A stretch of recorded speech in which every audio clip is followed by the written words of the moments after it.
Afternoon, everyone. Thank you for joining in for today's RFP management session. Today with us, we have Uma Venkatraman and Harish Bahl as the moderator and the guest speaker for the session. Uma is a co-founder and the founder of Ixsight Technologies. She's based out of Mumbai, and she has been a member of the SME Council for 2 terms now. So, good afternoon, ma'am. Thank you for moderating the session. We have with us Harish Bahl as well. He is from Genpact. I'll request Uma to kind of introduce Harish to all of us and then take the discussion ahead. Thank you. Also, requesting attendees to put in their questions. Meanwhile, like during the session as well, in the Q&A box given in the lower panel. Also, we'll be recording the session. So the recording will be available post the session with everybody. Thank you. Over to you, Uma. Yes, thank you, Jagrati. Thank you, NASCOM. It's always a pleasure to be here. And as she said, it's my second tenure. Let me introduce Harish Bahl. I think this is going to be a very, very interesting session, completely related to the go-to-market, the new things that we need to learn. Harish Bahl, a certified independent director and accredited by the Chartered Institute of Procurement and Supply Chain, is an industry leader and an exemplar of visionary thinking, strategic prowess, and relentless execution in the field of global procurement, multidimensional operations, digital transformation, business growth, and people leadership in diverse markets and industries. In his illustrious career spanning over 4 decades, he has held various strategic leadership positions in Genpact, British Telecom, Armed Forces, and currently providing consultancy services to Genpact in driving operational excellence, transformation, and growth across source-to-pay clients. It's actually the Indian Navy he was associated right at the beginning. And all this in leadership positions in his chosen field of expertise. Having led on multiple complex global sourcing deals, he has been a key decision maker in vendor empanelment and selection through competitive bidding process, reverse auctions, and RFPs. During his time with Genpact, he has also been leading the bids submission for new business and successful in winning new clients through innovative solutioning and negotiations. During the session today, he will not only cover the ingredients of a successful RFP submission, but also share what the buyers on the other side look for while shortlisting partners. Over to you, Harish. Thank you, Uma. That was very generous introduction, I must say. And I hope I can do justice to this session. And it's very heartening to see we got some 188 participants and number is just growing. And that shows the interest people have in these kind of sessions.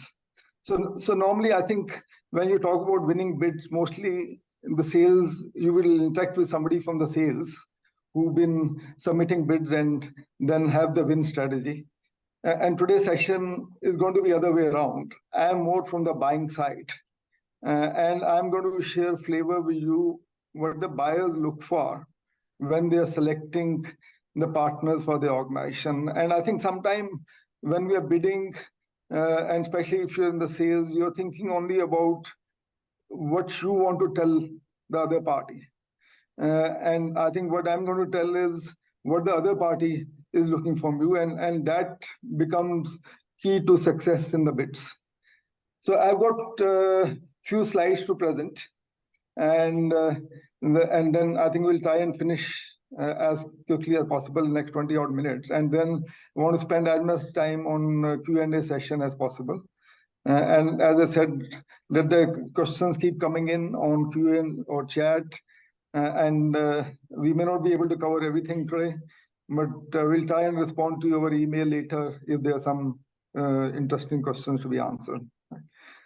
Okay, so let me share my screen with a few slides, and let's take it from there. And I was just reading that MSMEs are contributing around 8% to country's GDP, and they employ some 60 million employees in India alone.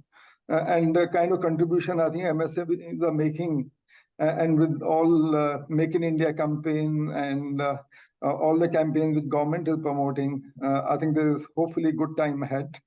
And I also seen globally, most of the organizations have diversity and inclusion in the vendor empanelment as one of the agenda.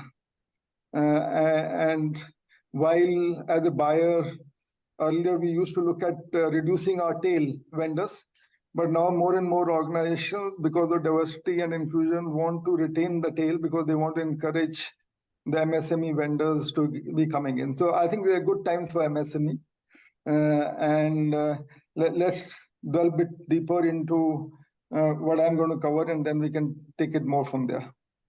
Okay, I think all of you would be aware of the bid cycle for the sales side for RFP. But I just want to anchor on three terms here. There is RFI, there is RFP, and there is RFQ. And these get interchanged based on requirement of the buyers. Most of you, I'm assuming, would know this term, but I just wanted to ensure that we are on the same page. RFI normally would be sent out when, as a buyer, I don't have exact requirement in mind. I want to let us say set up a 10,000 square feet cafeteria in my office. I've not decided what will come where and what would be the facility in that office, how many seaters will be there, how big will be the pantry. None of those things are clear in my head. I go out to market, maybe 10, 15 vendors, and then see what is available in the market, what different kind of solutions are available in the market.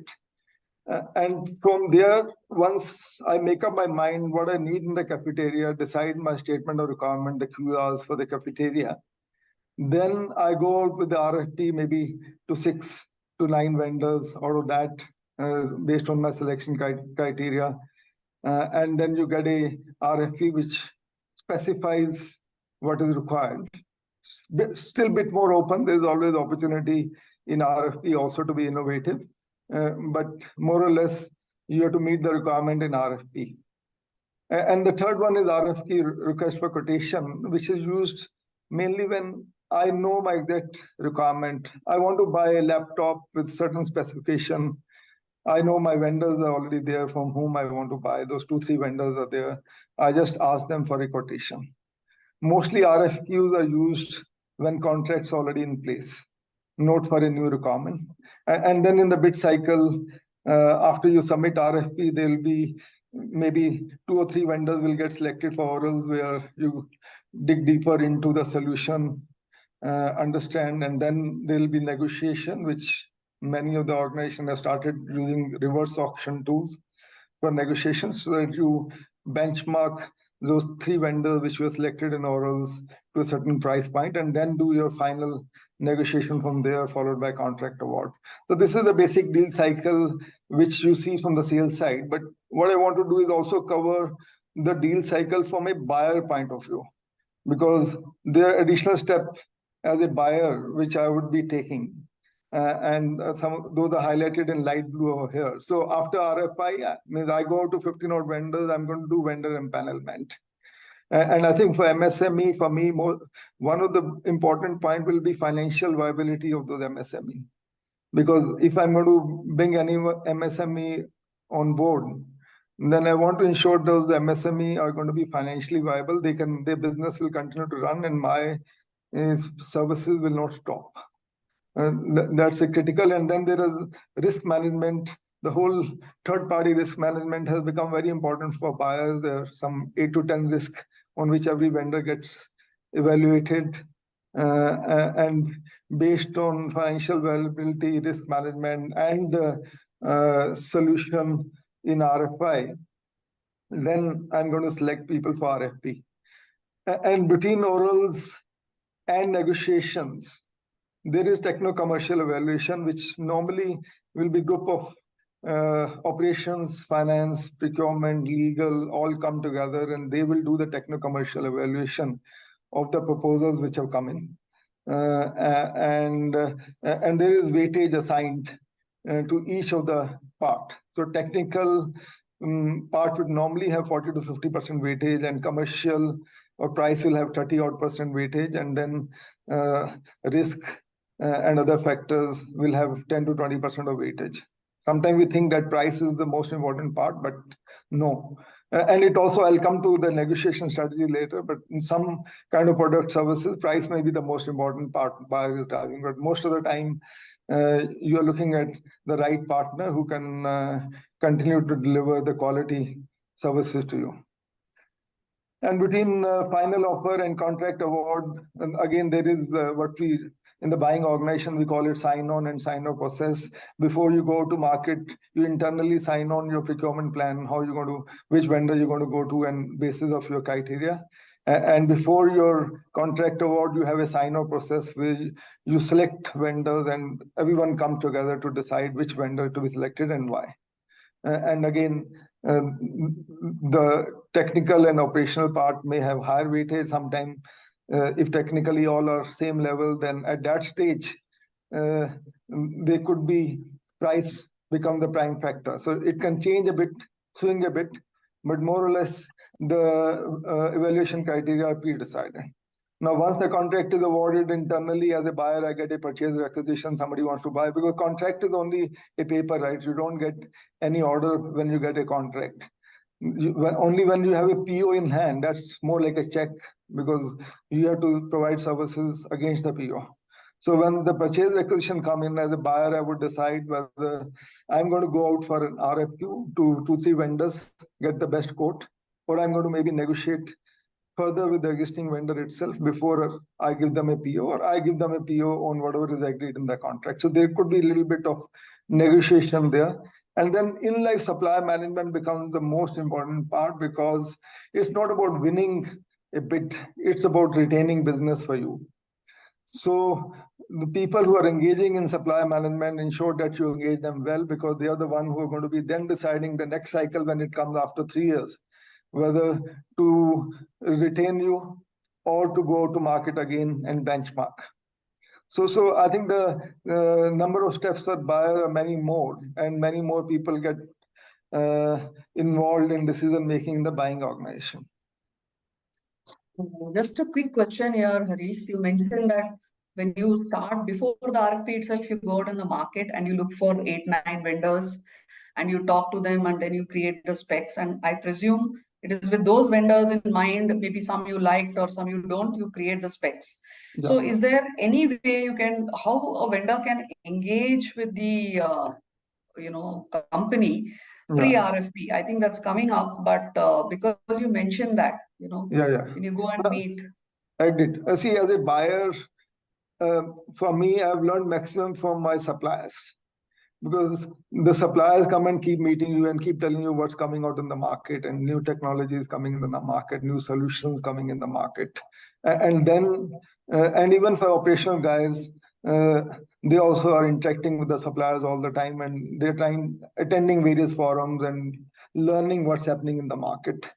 So obviously, I think your statement of requirement are going to be more aligned to the solution which you already know are available in the market, or solutions or suppliers who have already been interacting with you before you went out to the market, and more. And that's why I think that I've got a separate slide on pre-RFP preparation, because I think that's the most important part, which many of the MSMEs miss out. Because they wait for the tenders to come their way and then start working on it. And so I think the answer is relationship building, engaging with your target organization, and presenting your solution, what you're doing, and how you differentiate from others. That's the key over there. Right. It's not just response, you are doing the build-up long before the actual RFP happens. Yes. Because once RFP comes in, I think you get 1 week, sometimes 2 weeks, 3 weeks. So there isn't time to do anything at that stage. If you're able to meet all the RFP documentation requirement, that itself would be great in that much time. Correct. Okay, I'm going to press on with the interest of time, and I think all of you probably, especially from the sales organization, you want to be your customer delight. But whatever business you do, you want to ensure there is profitability in business, and there is profitable growth. So that's the paradigm in which you have to be competing. But because it's a competitive world. So this balance becomes very important. So just before we dwell into RFP, I just wanted to bring it for everyone, and I'm sure this will resonate with all the sales guys. Okay, let's now get deeper into pre-RFP preparation. I think I had a poll question maybe at this stage. If Jagrati, if you can bring up the poll question at this stage before we actually go into PR. Sure, Harish. If you can just tell me actually, I could not find basically, how many weeks do you get? I just wanted to understand for MSMEs, how many weeks do they get before they RFP? Sure. So you can just, say out the question. People will start answering that in the chat box. So we can have the, poll like that as well. Okay. So maybe yeah. if you're in your chat, you can answer how much time do you get once you get RFP in hand to respond? Is it 1 week, 2 week, 3 week, or more than 3 weeks? So those are the 4 options. Please try and respond in the chat, and just to gauge, nothing else on that one. So pre-RFP, I think there are many things to be done. The 5 or 6 important things which I thought I'll just bring out here, share with you guys. Is first one is I think I think selection of vendor sometime in my head is more like selecting a candidate in an interview process. I have the job description with me, and I'm looking for candidates who kind of meet those job description. And then I, based on CVs of candidates who meet those job description, I then go into the interview process, which is the interview process is more like RFP and orals. But your CV getting aligned to job description is very, very important. And if I'm looking for jobs in the market, I would probably have a list of 25 target companies where I want to apply. Same way, I think if you want to win business in the market, you would probably know who are your target customers and why are they your target customers. I think that's creating a list of potential customers is very important to start with. And once you have the list, then you go and visit the website, get understanding on the strategy, the vision, the financials. Means if you're dealing with a billion-plus organization, then I think your discussion is going to be different because their buying power will be very high. If you're dealing with a million-plus organization, million-plus revenue organization, then their buying power is going to be average. So I think knowing financials of those organizations, and you also need to know whether those customers are going to be financially viable. So doing financial analysis, what is the market share of the products they are selling? Do they have kind of monopoly in the market? Then again, everyone wants to be their vendor. If they have limited share in the market, and then obviously they also would like to get good vendors on the board so that they can win business in the market. And this should, I would say, also include alignment with your own culture, vision, because you don't want to work with organization whose culture and vision is not aligned to you. And same way, I think the buying organization look at same way. And most of the organization these days have a page on vendor diversity program, and you should read that page and see what are they doing in terms of MSME. Because in vendor diversity program, MSME is part of that, and you should read that so you're aware whether these customers encourage MSMEs or not. So that then in your solution, you can talk about you being an MSME and all the certification related to MSME. And once, and then obviously you're doing your identify the key stakeholders, especially on the operational side, who are actually going to be using your products, and also the buyers, of course. And then see, many times I get a call, let's say from a cab service company, that we are a cab provider and we'd like to get empaneled in your organization as a cab provider. So I obviously hear them, but in my mind, I think that why should I empanel? I got an existing vendor and everything is going well. So I don't think those kind of calls really help. But if you give me a call as a cab provider saying that built a new solution, our model is different, or we are totally on green cabs, or something, some differentiator you have, then I think I will probably hear you out. I'll bring you to office. Make you meet the operational guys, because there's something which is different, which is coming. So I think that discussion becomes easier. But notwithstanding, I think you should socialize. Sometimes some big organization have supplier innovation days and all. You can participate there. You can offer pilots if you are into some kind of development work, I think, so that they can get confidence in your solution. Then also, I think when you go through the company pages, you'll understand what challenges those organizations are going through. You read their financial reports. All the challenges will be listed there. And then you'll get to know what are the white spaces or gaps on the customer side where they might need help, so that your solution then can fill those gaps. And then there is normally a supplier portal of all the organization where you can understand the vendor empanelment criteria, which would include a lot of regulatory requirement, the environmental social governance, the ESG requirement, the labor laws which you need to comply to, the GDPR, EU regulation. Various countries have various data protection regulation. I'm not going to go to details of that. Then how do you share data? So there's a number of regulation in which every organization have to work in based on the country in which you are operating. And they will only select vendors who abide by those regulations. So it's important that you understand what your target customers need, so that you can prepare accordingly. And then obviously, as part of preparation, get all the certifications which are required. If you are into selling resources, then there'll be some certificate required by your manpower.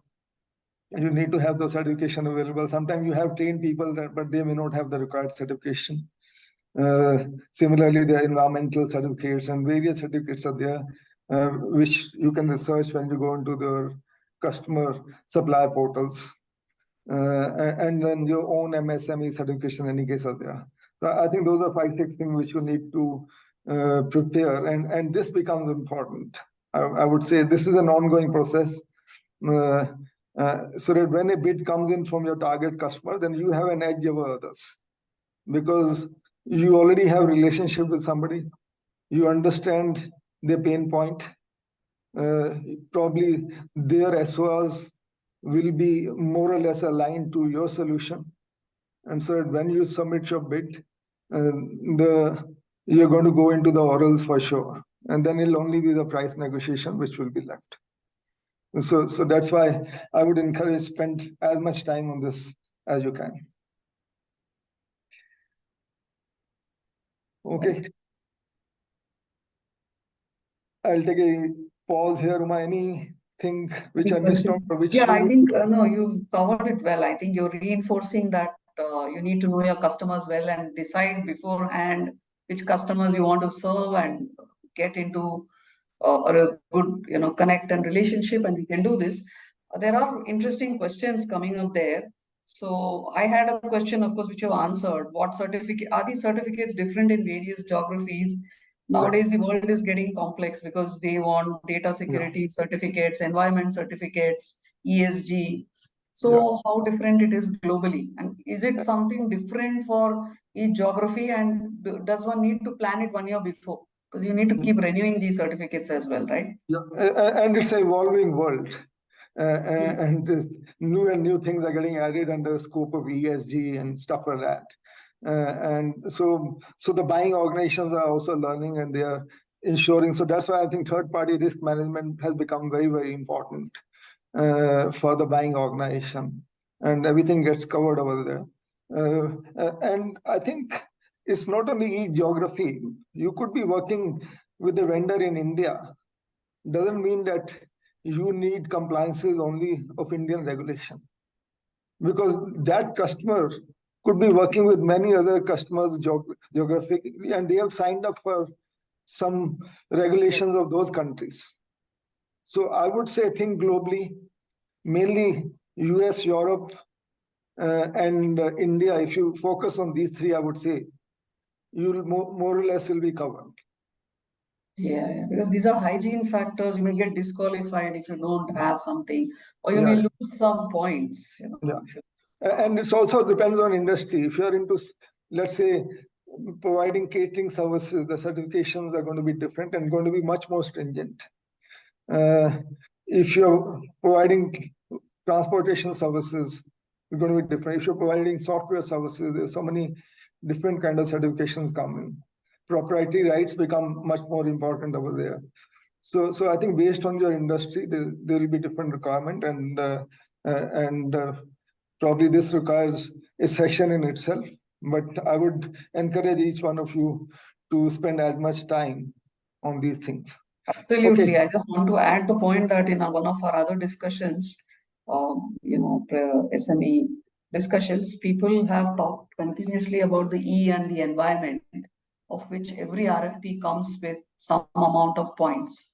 So, and there are methods by which you can get all the points. So, just this is my addition to what you're saying. So, And ESG for me is, yeah. think of the 3 P's: people, planet, and policy. You need to ensure your own people are managed well. You have HR is strong enough, and any subcontractor you employ, and then people you are influencing around because of the services you provide. You need to think about planet and how your products or services are impacting. And your policy means your financial policies, your regulation, your compliances, everything. So think of the 3 P's and you're covered in ESG. That's excellent. It's like 3 P's of marketing. Now you made it 3 Yeah. P's of ESG. Fantastic. Yeah, I'm just hoping the 3 remains 3. In the marketing, the number keeps increasing. Possible. Yeah. Okay. Okay, let's move on then to the next stage, which is the RFP submission stage. And this is just one component of the deal cycle. But then obviously the key component of the deal cycle. If you're prepared well, and as soon as you get a deal, you need to have a proper deal team in place. You need to have a project manager because there will be various departments who will be contributing to that deal. So there has to be a deal manager or a project manager who is coordinating with everyone, because there is timeline to be managed, there are certificates to be managed, documents to be managed, submission has to happen. So many things have to be done. So somebody who's managing, and then obviously your domain expert, contracting expert, because you'll mostly get with the RFP copy of the contract documentation. So somebody who can read the contract on that side, and then your IT lead and your HR lead and the whole village, what we call in Genpact, the whole village comes together when you're participating in the deal. And the deal manager is the one who keeps track of everything which is going on. And then obviously as a deal team, you dive deeper into SORs, and you should reach out to your, SOR should explain the problem statement clearly, but don't hesitate to reach out to your customers if there are questions. There will be separate sessions for questions, hopefully. But if you have questions, keep asking questions. Nobody minds those questions. It only shows your proactiveness. It doesn't show your weakness asking questions at that stage. But you need to really pin down what is the problem statement customer wants you to solve.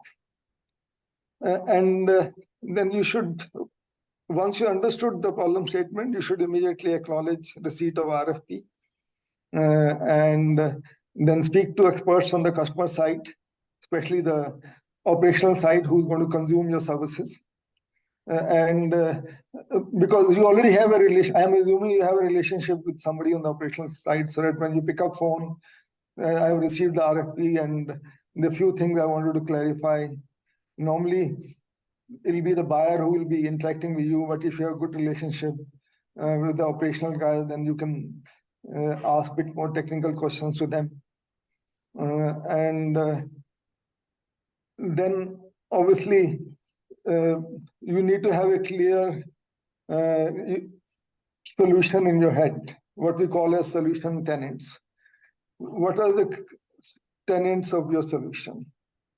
based on which you are addressing customer problem.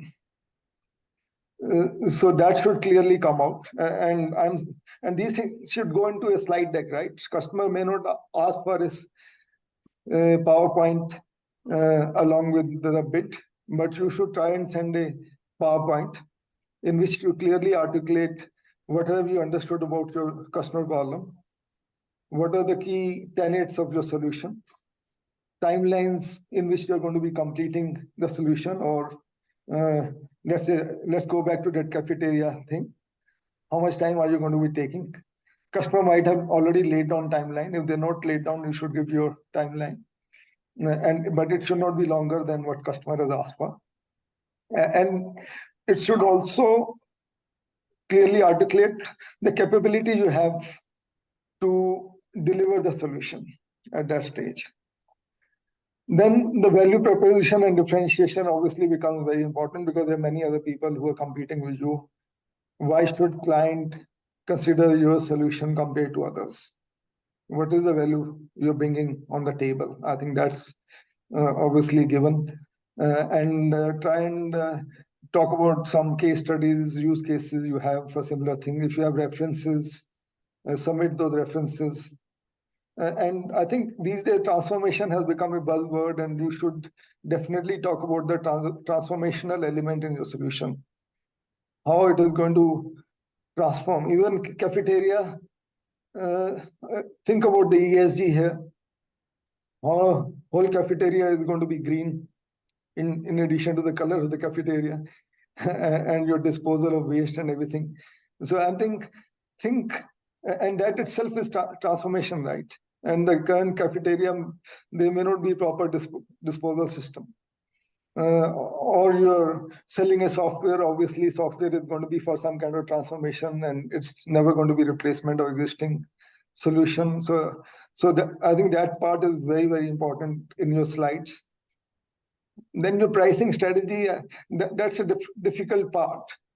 But I think as a buyer, I would normally do research on all my suppliers.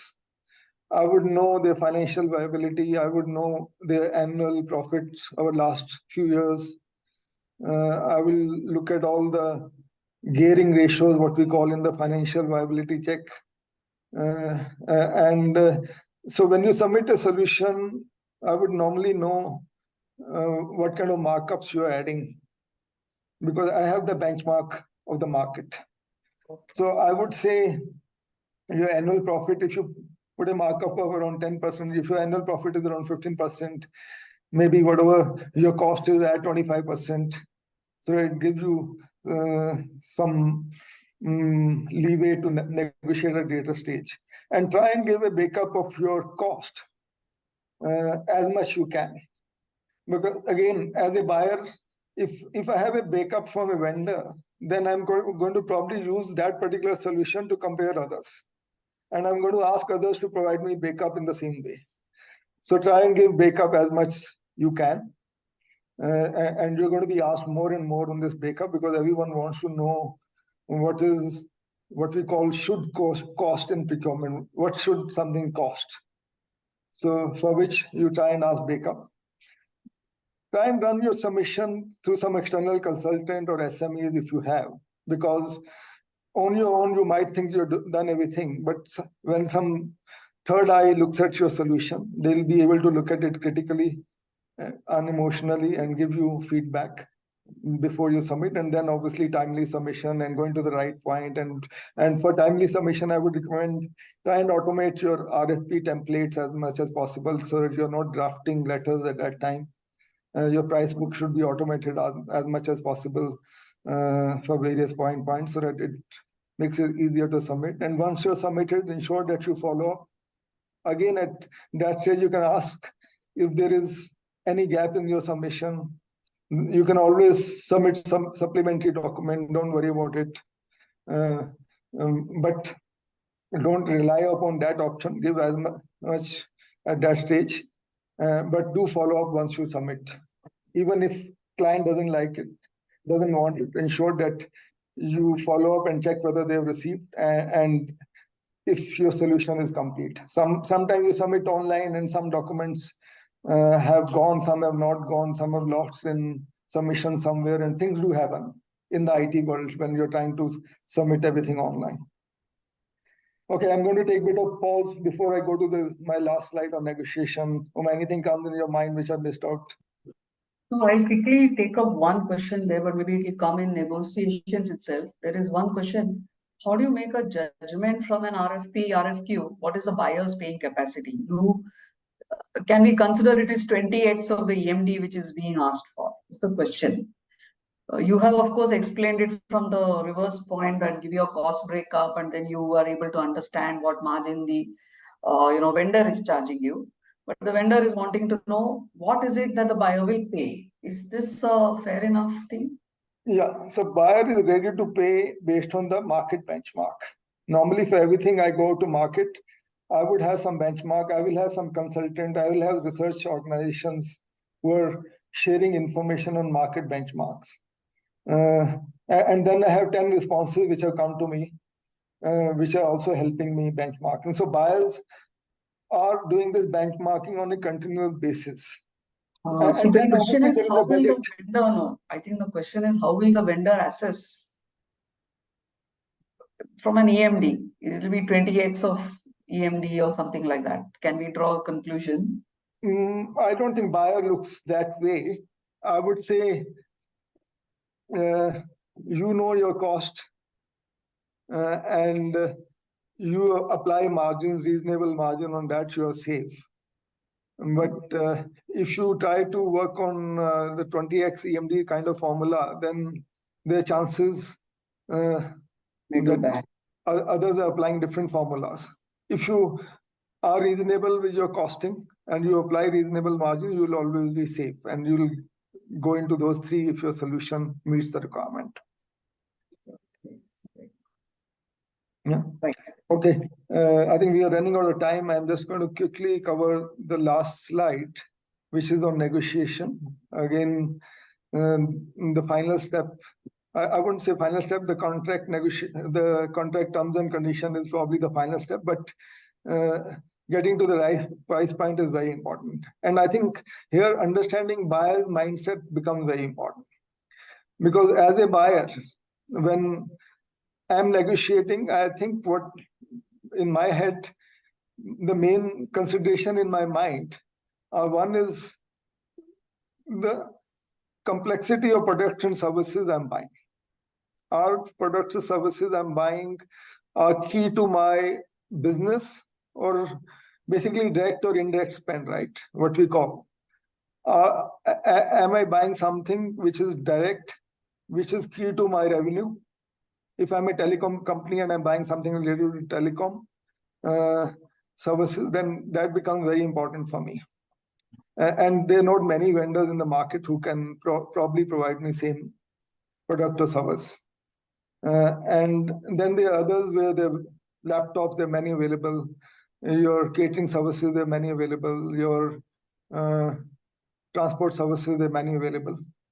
So based on complexity of product services is one factor, and second factor is how much I'm going to spend. These are two factors which are going to decide as a buyer my negotiation power, or how much I want to negotiate.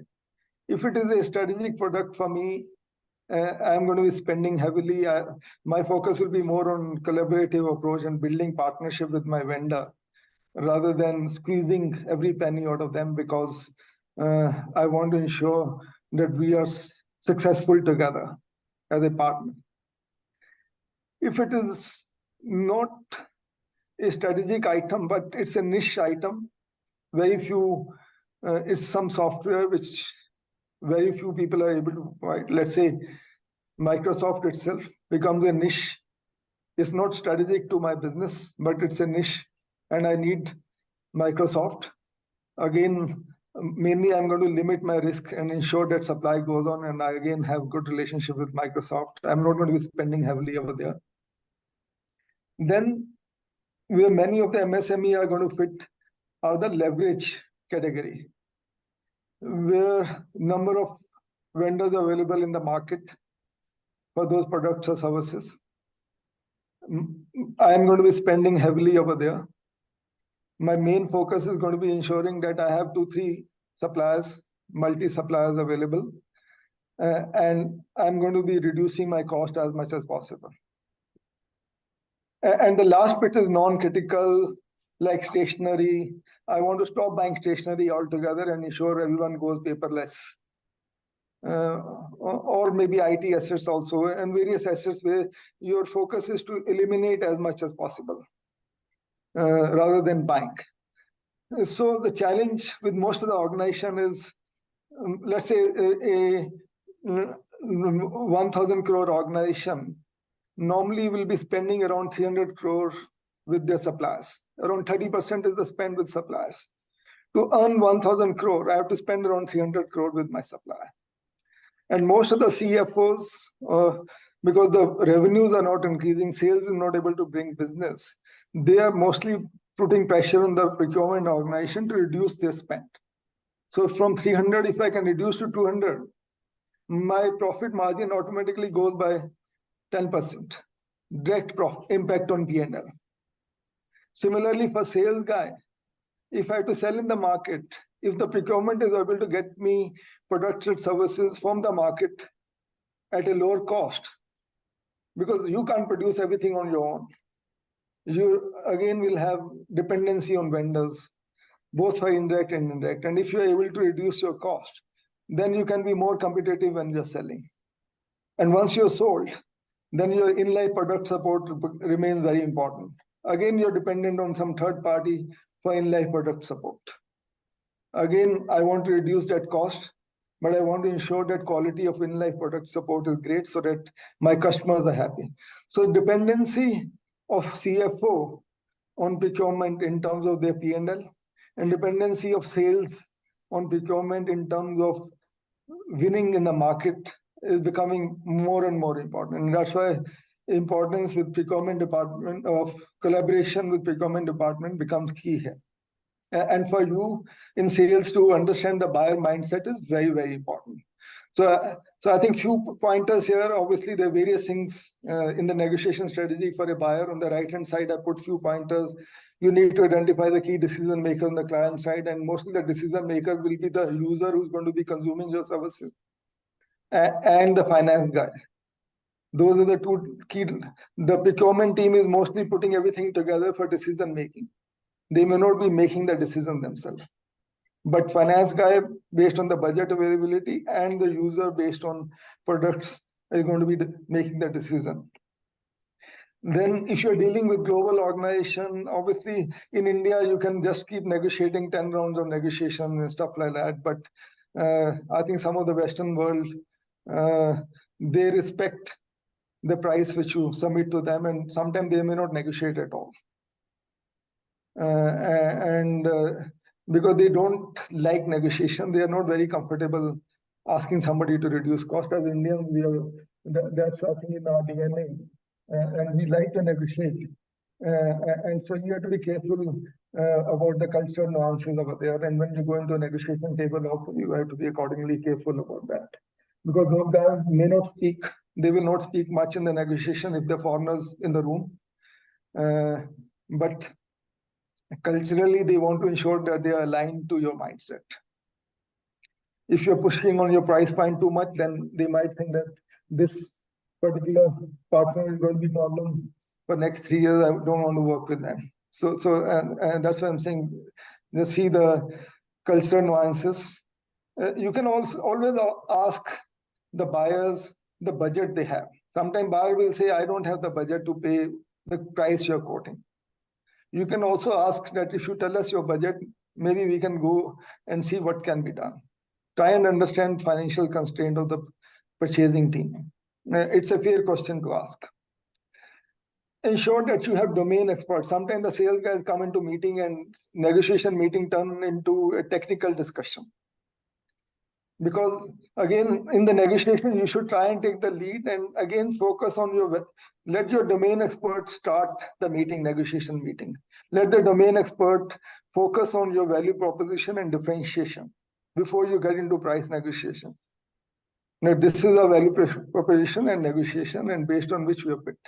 You should start from there and try and lead the negotiation. Yeah, Harish, I'll just interrupt you because you bang on. There's a question here. I think you answered it just now. In MSME as a buyer, so vendor, what is more focused on, brand loyalty or pricing or quality and service? You of course said value proposition you first present before pricing, but Yeah. you can probably add to this. No, obviously, as a buyer, for me, as I said, the third party risk management, I'm going to be evaluating vendors on some 10 risks.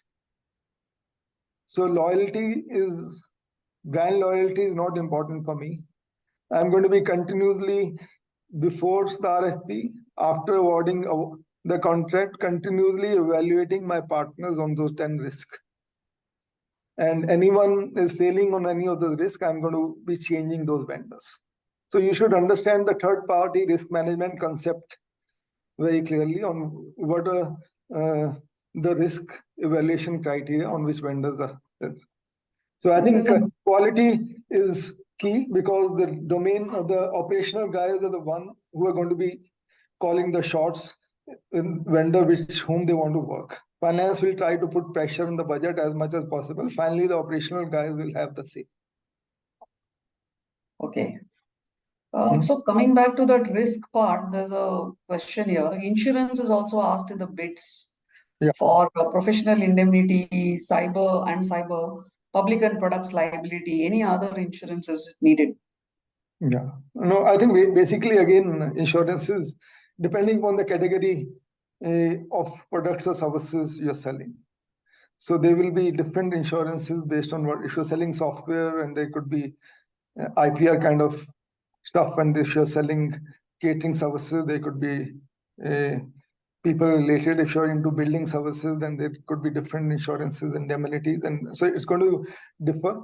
And that's why I'm saying do that research and see what kind of insurances are required and what kind of indemnities are required in advance. Okay, I think there are 10 minutes left. Let me just cover last 2-3 points. So in the negotiation, while we have the price point in mind at which you want to close the deal, but I would recommend try and trade off with, ask the buying organization that can you compromise on any specs or volumes to fit into your budget rather than straightway reducing your cost. Because you want to hold on to your cost because you have given them a reasonable cost. That is your starting point. You're not giving them an excessive cost. So you try and negotiate on any other trade-off to fit into your budget rather than straightway reducing your cost.